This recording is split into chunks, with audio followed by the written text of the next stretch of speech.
Libération mardi de 117 prisonniers de la prison de Béni Kangbayi par le gouverneur militaire du Nord Kivu. C'était dans le cadre de l'exécution de la mesure de grâce présidentielle. Parmi ces 117 prisonniers qui ont remercié le chef de l'État, Félix Tshisekedi, pour ce geste, figurent 74 militaires qui ont été ramenés au centre de formation militaire de Nialeke pour des nouvelles orientations, a déclaré le général-major Somo Kakule Evariste, gouverneur de province.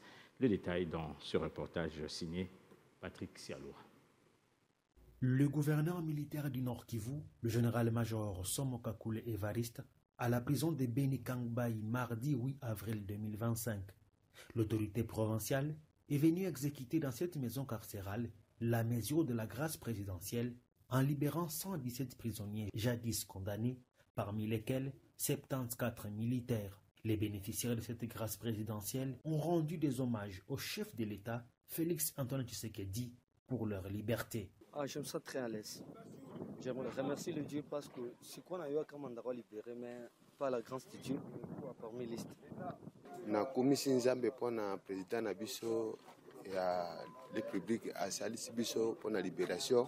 Merci mingi pona président na biso a libéré biso na kati na pasi na kati na souffrance to sepeli makasi to lingi to kene musala poto sala musala ya mboka na biso. À la même occasion, le gouverneur militaire, le général-major Somo Kakule Evariste, ayant prodigué des conseils à ses désormais anciens prisonniers, a précisé que les militaires libérés auront des orientations au centre de formation militaire de Nialeke, pendant que les civils vont rentrer dans la société. Nous leur avons demandé de se comporter désormais en bons citoyens, de penser à leurs parents, à leur propre vie, à leurs enfants, à leur famille, à tout le monde.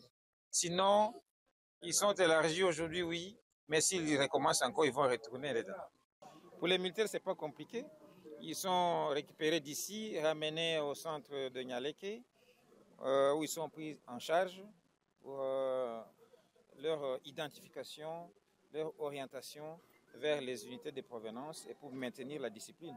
Ce n'est pas parce qu'ils sortent de la prison que la discipline n'existe plus, non.